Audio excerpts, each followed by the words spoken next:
All right, class. This is the start of probably the biggest of the lectures I've done. Um, with these recordings, these short recordings, will probably be about somewhere between 4 to 5 different recordings on this lecture titled "European Crisis."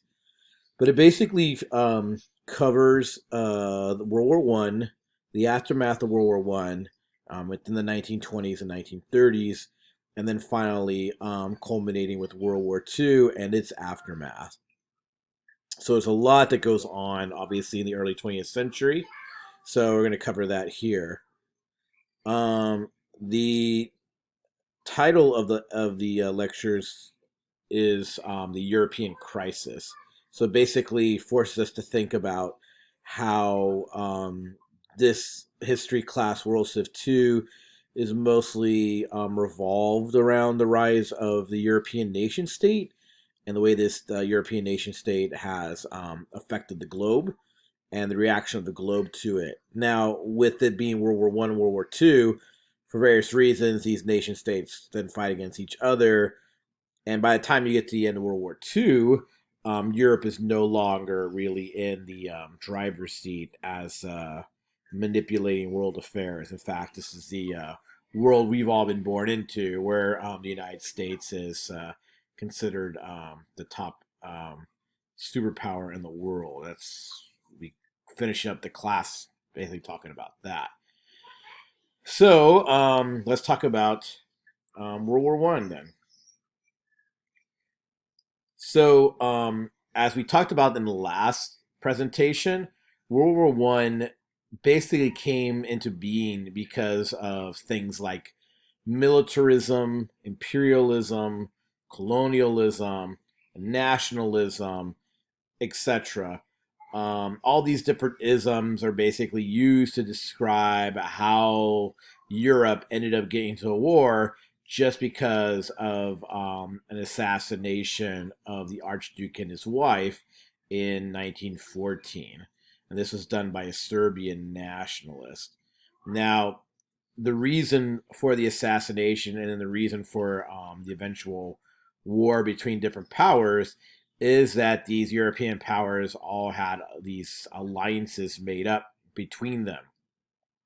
Now, Germany had made an alliance with Austria-Hungary, and this is something that way back in the late 19th century, Bismarck was actually trying to prevent. He didn't want Germany to just kind of be on one side of the table. He kind of wanted to keep peace with Britain and other Russia, etc., other European powers.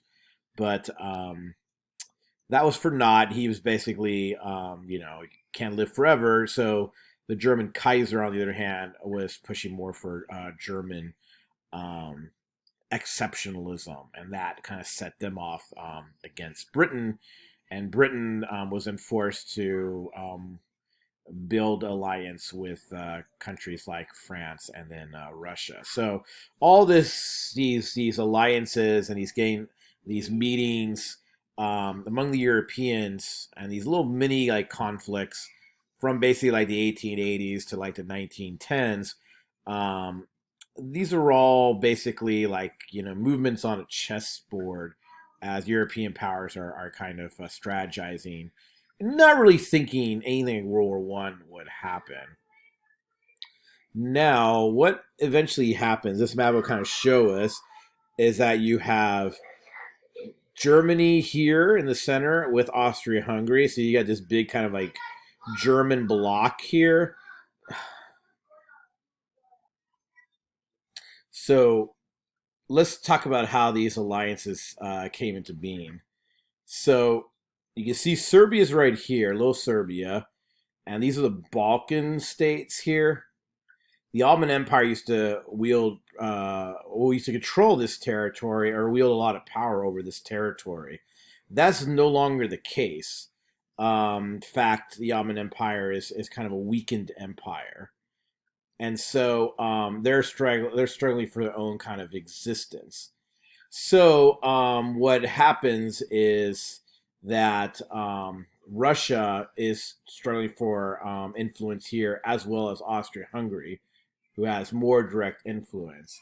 So when the assassination happens, big Austria-Hungary is going to declare war on Serbia. Now, Serbia is protected by Russia, so Russia is going to declare war on Austria-Hungary. Now, when that happens, that sets off an alliance that's made between Germany and Austria-Hungary that they would come to the defense of Austria-Hungary against the Russians. So when Russia declares war on Austria-Hungary, Germany declares war on Russia. But that move sets off an alliance between Russia and France in case Germany would ever attack Russia. So now France is in the war. And Italy was actually in alliance with these two powers, but they would actually choose to go on the side of the Allied powers once the war gets going. But because of this situation, the Ottoman Empire, run by the Young Turks now, will join in with these Central Powers. So this is kind of where all gets started. The main players being France and Russia and Austria-Hungary and Germany. Now, Germany is going to do, let's go back to this slide here. Germany is going to do, or try to attempt what's called the Schlieffen Plan. And the Schlieffen Plan is this idea that Germany is going to rush through to France, take Paris, and then help Austria-Hungary take out Russia. So it's kind of anticipating a two-front war because they're in the center. The goal is to liquidate France first, and then they can go take out Russia, since both of these sides are mobilizing. Well, the way the Germans do this is by rushing through Belgium right here. Now that sets off the English, who sees this as betraying Belgium's sovereignty, and it starts to whip up this propaganda war about like the violent, angry Germans and Huns. So now England's on the side of the Allied powers, and instead of this fast battle into France and taking France out early, what happens at the Battle of Marne is that the Germans are kind of stuck, and this initiates trench warfare. So most of the war is this kind of settling where the two sides are basically staring each other down, fighting against each other in trenches. Now, eventually, this war, when it as it goes on, the numbers of dead will and casualties will continue to pile up because they're fighting this like trench warfare battle where neither side is really advancing much. In fact, there's some stories of armies only advancing inches over months. And you could watch these two videos on the side here. They'll go over.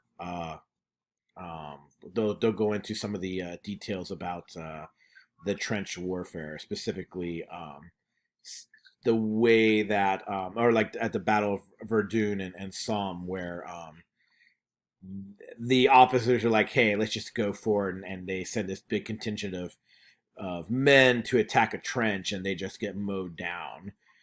Because World War One, like the American Civil War, World War One introduces all the technology and industry you've been looking at, the science that's made Europe this powerhouse across the globe. It is now allowed easier ways to do war and to enact violence, and so things like rapid fire machine guns, tanks, chemical warfare, airplanes. These are all things that get introduced, really tragically introduced in World War One. Well, there doesn't look like it could be an end in sight, and so what happens is that the Americans are eventually dragged into the war. It happens in two different ways.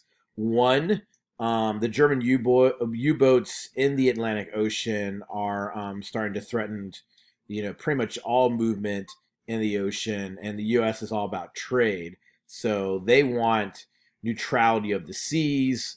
They want peace of the seas, and the U.S. at this point has neutrality. And so they are angry at the Germans, especially after the sinking of Lusitania. And then the straw that breaks the camel's back, though, is this intercepted letter called the Zimmerman Telegram, where the Germans are trying to enlist Mexico into attacking the United States. And so in 1917, late 1917, the Americans are now in the war. This is going to push for the Germans to make one last offensive that goes bad. And so by the middle or the tail end of or the summer of 1918 and moving to the end of 1918, the Germans will finally end the war.